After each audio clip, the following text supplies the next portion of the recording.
Namaskar and welcome. Myself, Dhruvika Kanabar from Sri A.K. Doshi Mahila College, Jamnagar, presenting the lecture of Business Organization and Management. વાણિજ્ય વ્યવસ્થા અને સંચાલન first year BCom semester 1 unit 4 chapter 4 organising વ્યવસ્થાતંત્ર, જેમાં આપણે વ્યવસ્થાતંત્રનો અર્થ, વ્યાખ્યા, આદર્શ વ્યવસ્થાતંત્રના લક્ષણો, આદર્શ વ્યવસ્થાતંત્રની રચના માટેના માર્ગદર્શક સિદ્ધાંતો, વ્યવસ્થાતંત્રની રચનાના તબક્કાઓ અને વ્યવસ્થાતંત્રના ફાયદાઓ વિશે વાત કરી. હવે આ સેશનમાં આપણે ડિસ્કસ કરીશું વ્યવસ્થાતંત્રની ક્ષતિઓ કે ટીકાઓ કે મર્યાદાઓ, ડિફેક્ટ્સ, લિમિટેશન્સ ઓર ક્રિટિસિઝમ્સ ઓફ ઓર્ગેનાઇઝેશન.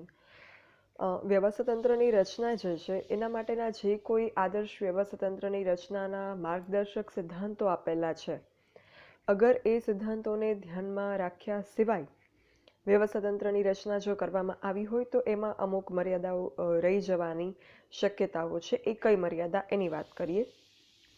પહેલું, કાર્ય સોંપણીમાં અસ્પષ્ટતા.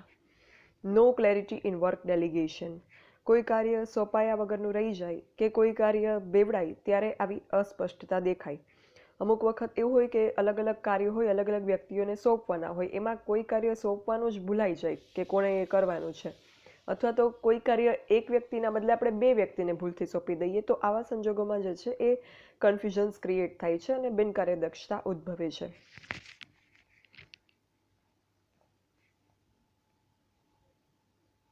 તો આવી ઇનએફિશિયન્સીને નિવારવા માટે જે છે એ જે પ્રિન્સિપલ્સ આપેલા છે આઈડિયલ ઓર્ગેનાઇઝેશનના એસ્ટાબ્લિશમેન્ટના, એને ફોલો કરવા જરૂરી છે. પછી સત્તાનું વધુ પડતું કેન્દ્રીકરણ, એક્સેસ સેન્ટ્રલાઇઝેશન ઓફ ઓથોરિટી. હવે સત્તાનું કેન્દ્રીકરણ એ શું, એ આપણે પાછું નેક્સ્ટ ચેપ્ટરમાં જોવાનું છે.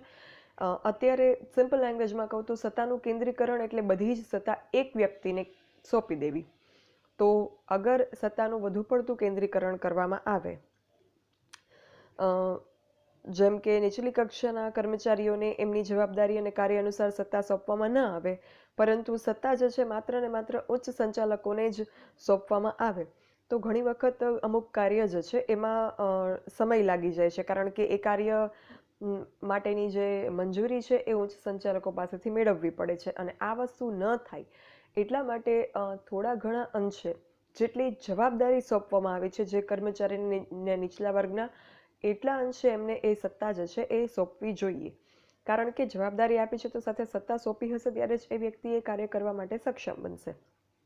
એટલે એના લીધે શું થશે, જવાબદારીના પ્રમાણમાં એના જેટલી જ સત્તા નીચલા વર્ગના કર્મચારીને આપી દેવાથી કામમાં ઢીલ પણ નહીં થાય અને ઉચ્ચ સંચાલકો પાસે સત્તાનું વધુ પડતું કેન્દ્રીકરણ નહીં થાય. એના લીધે ઉચ્ચ સંચાલકોનો જે બોજો છે એમના ઉપર જે એક બર્ડન છે એ ઘટી શકશે ટોપ મેનેજમેન્ટ ઉપર.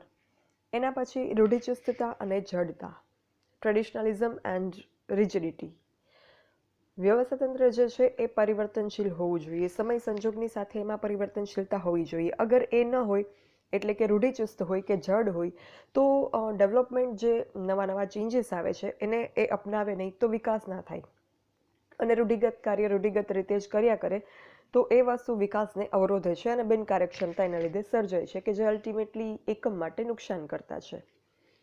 એના પછી અયોગ્ય વહીવટકારની પસંદગી, સિલેક્શન ઓફ ઇમ્પ્રોપર એડમિનિસ્ટ્રેટર. ઉપરી વહીવટી અધિકારીઓમાં કર્મચારીઓને યોગ્ય માર્ગદર્શન અને દોરવણી આપી નિર્ધારિત કામ લેવાની આવડત પણ હોવી જોઈએ. નેતા જે છે, વહીવટકાર છે, જે દોરવણીકાર છે, માર્ગદર્શન આપનાર છે, એ વ્યક્તિમાં અગર નેતાગીરીના ગુણો નહીં હોય, એ વ્યક્તિ બીજા પાસેથી કામ લઈ શકવાની આવડત નહીં ધરાવતા હોય, તો જે છે એ કામ નહીં કઢાવી શકે. બીજું, ઘણી વખત ખોટી દોરવણી આપી દે તો ભૂલો થવાની શક્યતા રહે, કાર્યદક્ષતા ઘટી જાય અને એના લીધે જે છે એ કર્મચારીઓ વચ્ચે એક જૂથ ભાવના કેળવાશે નહીં. એટલે અયોગ્ય વહીવટકારની પસંદગી ન થાય એનું ખાસ ધ્યાન રાખવું જરૂરી છે. પછી સંકલનનો અભાવ, લેક ઓફ કોઓર્ડિનેશન. કોઓર્ડિનેશન શું છે એ આપણે સંચાલનના જે પોસ્ટકોપ ફોર્મ્યુલા ભણ્યા એમાં આપણે ડિસ્કસ કરેલું. તો આ કોઓર્ડિનેશન કેટલું અગત્યનું છે આપણને ખ્યાલ છે. અગર કોઓર્ડિનેશન નહીં હોય, સંકલનની યોગ્ય વ્યવસ્થા નહીં હોય, તો શું થશે, કામમાં વિલંબ થશે. બીજું કે વર્ક ડિલે સિવાય વિસંવાદિતતા વધી જાય. એક ડિપાર્ટમેન્ટનું કામ જે છે એ આગલા ડિપાર્ટમેન્ટનું કામ પૂરું થાય એના પછી શરૂ થતું હોય તો આગલો ડિપાર્ટમેન્ટ જે છે પ્રોપર ટાઈમ લિમિટ મુજબ કામ ન કરે અથવા તો કામ પૂરું થઈ ગયાની માહિતી ન આપે તો એવા સંજોગોમાં બીજા ડિપાર્ટમેન્ટ દ્વારા કામ શરૂ થઈ શકશે નહીં. તો આ જે છે એ વસ્તુ સંકલનનો અભાવ સૂચવે છે, લેક ઓફ કોઓર્ડિનેશન સૂચવે છે. તો એના લીધે wastage of time, energy and money થશે, સમય, શક્તિ, નાણાંનો બગાડ થશે. તો આ જે છે આ પ્રકારની બાબતો એ એક કામમાં ડીલે અને ડિસહાર્મની જે છે એ ક્રિએટ કરે છે કે જે વસ્તુ એકમ માટે યોગ્ય નથી. પછી સમન્વયનો અભાવ, લેક ઓફ કોમ્બિનેશન. સંકલનની યોગ્ય વ્યવસ્થા જે છે એ હોવા ઉપરાંત કોઈપણ કાર્યમાં સફળતા પ્રાપ્ત કરવા માટે સંવાદી અને સમન્વિત પ્રયત્ન કરવા જરૂરી છે. Combine efforts by every member of team, એ જો થાય તો જ કામ જે છે એ સફળતાપૂર્વક પાર પાડી શકાય. એના પછી સત્તા વિનાની જવાબદારી, રિસ્પોન્સિબિલિટી વિધાઉટ ઓથોરિટી. અગર જવાબદારી કોઈ વ્યક્તિને સોંપવામાં આવેલી હોય ને એની સાથે એની સત્તા એને આપવામાં ન આવે તો શું થાય? એ જવાબદારી એ વ્યક્તિ નિભાવી ન શકે અને એના માટે જે છે એણે ઉપરી અધિકારીની મંજૂરી લેવી પડે, કારણ કે એ જવાબદારી નિભાવવા માટે એની પાસે સત્તા નથી. એ સત્તા જે છે ઉપરી અધિકારી પાસે છે, એની પરમિશન પછી એ કામ થઈ શકે એમ છે. તો ઇન ધેટ મેટર એને જે છે એ પરમિશન લેવામાં ટાઈમ લાગે અને એ જે છે એ ટાઈમ વેસ્ટ એ એકમ માટે નુકસાનકારક સાબિત થાય. એના પછી વહીવટી અધિકારી પરનો વિશેષ બોજો, extra burden on administrative officer. વહીવટી અધિકારીનું મુખ્ય કાર્ય જે છે એક તો આયોજન કરવાનું છે અને એક જરૂર પડીએ at any stage of management એને જે છે માર્ગદર્શન આપવાનું હોય છે, ગાઈડન્સ આપવાનું હોય છે.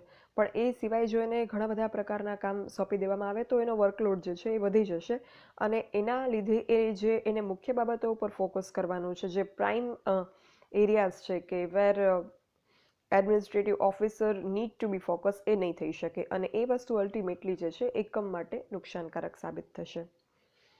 ધ્યેય અને હેતુની ઉપેક્ષા, અવોઇડિંગ ધ ઓબ્જેક્ટિવ. ધંધાકીય સાહસનો હેતુ જ એ છે કે જે ધ્યેય સંચાલનનો હેતુ જ એ છે કે જે ધંધાકીય સાહસનું જે ધ્યેય નક્કી કરવામાં આવેલું છે એ ધ્યેય સિદ્ધિ માટે બધા જ પ્રયત્ન કરવા. સંચાલનની દરેક પ્રવૃત્તિ એ ધ્યેય સિદ્ધિ તરફ દોરી જવી જોઈએ. તો અગર એ જે છે એ એની ઉપેક્ષા કરવામાં આવે, એને જે છે એ અગર અવોઇડ કરવામાં આવે તો એ વસ્તુ જે છે એ એકમને નિષ્ફળતા તરફ દોરી જશે. યુનિટ જે છે એ સક્સેસ નહીં થઈ શકે. એટલે આ વસ્તુ ગંભીર નુકસાન પહોંચાડી શકે છે. એટલે ખાસ એ વસ્તુનું ધ્યાન રાખવું જોઈએ કે ધ્યેય જે છે એની ઉપેક્ષા ન થાય. મેઇન ઓબ્જેક્ટિવ શું છે એકમનું એનાથી વિચલિત જે છે એ ન થવું જોઈએ. તો જ જે છે એ એકમને સિરિયસ ડેમેજમાંથી બચાવી શકાય. એના પછી ફરજોની ખોટી સોંપણી, રોંગ અલોકેશન ઓફ ડ્યુટીઝ. દરેક વ્યક્તિને કંઈક કાર્ય ફરજો સોંપવામાં આવેલી હોય પણ જે વ્યક્તિ જે ખાતામાં કામગીરી બજાવે છે, ફરજ બજાવે છે, જે વ્યક્તિનું જે જ્ઞાન છે, અનુભવ છે, લાયકાત છે, આવડત છે, એ મુજબ નોલેજ, એક્સપિરિયન્સ, ટેલેન્ટ, સ્કિલ, એના મુજબ અગર વ્યક્તિને ડ્યુટી એલોકેટ કરવામાં આવે, ફરજ સોંપવામાં આવે તો ડેફિનેટલી એ પોતાની ફરજો સફળતાપૂર્વક સારી રીતે બજાવશે અને એ વસ્તુ એકમ માટે પણ ફાયદાકારક સાબિત થશે. બટ ઇન કેસ અગર કોઈ વ્યક્તિને ફરજ જે છે એની ખોટી સોંપણી કરવામાં આવે, મતલબ કે એ વ્યક્તિનું જે કામ નથી, જે એની જવાબદારી નથી, ફરજ નથી, એની પાસે જેની લાયકાત, આવડત, જ્ઞાન, અનુભવ નથી, અગર એવું કામ કોઈ વ્યક્તિને સોંપી દેવામાં આવે તો એને કહેવાય ફરજની ખોટી સોંપણી, wrong allocation of duty, which will cost the unit a lot. તો એ જે છે એ વસ્તુ સમય, શક્તિ અને નાણાંનો વ્યય કરે છે. જેમ કે અકાઉન્ટન્ટ હોય તો એ અકાઉન્ટિંગ વર્ક સંભાળવાનું કામ કરતા હોય, અકાઉન્ટન્ટ કોઈ પણ બિઝનેસ યુનિટમાં, એ અકાઉન્ટન્ટ જે છે એને અગર કર્મચારી વ્યવસ્થાનું કામ સોંપવામાં આવે, કર્મચારી વ્યવસ્થા એટલે શું એની આપણે સંચાલનના લાસ્ટ ચેપ્ટરમાં વાત કરેલી અને મેં તમને એના માટે કર્મચારી સંચાલનનો જે ઓપ્શનલ સબ્જેક્ટ છે FYમાં, એના માટેના ફર્સ્ટ ચેપ્ટરના વિડીયોઝ પણ મેં તમને રેફર કરવાનું જણાવેલું છે. તો કર્મચારી વ્યવસ્થાનું કામ તમે જાણો છો શું છે કર્મચારી સંચાલનનું. તો અકાઉન્ટન્ટનું કામ અકાઉન્ટિંગનું છે, એનું નોલેજ, એનો આવડત, એની સ્કિલ, એનો અનુભવ એમાં છે. અગર એને કર્મચારી સંચાલનનું કામ સોંપી દેવામાં આવે તો તો એ કામ એ બરાબર રીતે નહીં કરી શકે. તો એ થયું રોંગ અલોકેશન ઓફ ડ્યુટી, કે જે થવું જોઈએ નહીં. પછી વધુ પડતી વિધિઓ, મેની પ્રોસિજર્સ. કોઈપણ તંત્રમાં જે પ્રોસિજર હોય એ પ્રોસિજર પછી ફરજની સોંપણીની હોય, કામગીરીની સોંપણીની હોય, સત્તા સોંપણીની હોય, જવાબદારીની સોંપણીની હોય, માહિતીઓની આપ લેની હોય, મંજૂરી લેવાની વાત હોય, ઘણી બધી પ્રોસેસ હોય છે દરેક યુનિટમાં. અમુક પ્રોસેસ જે છે માહિતી પ્રેષણ દ્વારા રિટન કે ઓરલ ફોર્મમાં, મૌખિક કે લેખિત સ્વરૂપમાં થતી હોય છે. પણ આ પ્રોસેસ જે વિધિઓ હોય એ બહુ વધુ પડતી હોય, જરૂરતથી વધારે અગર વિધિઓમાંથી પસાર થઈને કોઈ કામ કરવું પડતું હોય તો એ વસ્તુ નુકસાનકારક છે. બિનજરૂરી વિધિ જે છે એ શું થાય છે કે એમાં સમય અને શક્તિ જે છે એનો બગાડ થાય છે. એટલે માત્ર જરૂર પૂરતી જ પ્રોસિજર જે છે એ રાખવી જોઈએ. So that is all for defects, limitations or criticisms. મર્યાદા, ટીકા કે ક્ષતિઓ વ્યવસ્થા તંત્રની, ઓર્ગેનાઇઝેશનની. અહીંયા જે છે એ આપણું આ યુનિટ 4નું જે ચેપ્ટર 4 છે એ કમ્પ્લીટ થાય છે. અને નેક્સ્ટ સેશનથી આપણે ચેપ્ટર 5, યુનિટ 4 જ, પણ એનું ચેપ્ટર 5, યુનિટ 4 જ છે. તમારા કોઈ પણ સબ્જેક્ટના સિલેબસમાં યુનિટ માત્ર 4 જ છે. ચેપ્ટર્સ વધારે હોય તો એ વસ્તુ એ યુનિટનો સબ પાર્ટ છે. Fine, I hope this is clear with you. તો જે ટોટલ 4 યુનિટ છે બધા જ સબ્જેક્ટમાં તમારે સેમ પેટર્ન છે. તો આ 4 યુનિટમાં અમુક વખત જે છે એ ચેપ્ટર્સ ઓછા આપેલા હોય, અમુક વખત વધુ ચેપ્ટર્સ હોય તો એ નાના નાના ચેપ્ટર્સ આપેલા હોય. તો એવી રીતે આપણે આમાં યુનિટ 4માં 2 નાના ચેપ્ટર્સ આપેલા છે. બાકી તો આપણે દરેક યુનિટમાં એક જ ચેપ્ટર હતું. તો એ 2 ચેપ્ટરમાંથી આપણું જે હમણાં કમ્પ્લીટ થયું એ વ્યવસ્થાતંત્ર ચેપ્ટર. અને નેક્સ્ટ આપણે જે છે એ સત્તા અને જવાબદારી, ઓથોરિટી એન્ડ રિસ્પોન્સિબિલિટીનું ચેપ્ટર, યુનિટ 4નું ચેપ્ટર 5 એ જે છે એ શરૂ કરીશું. Thank you. For any doubts or queries you can write me on this mail dbk.druvika@gmail.com. Thank you.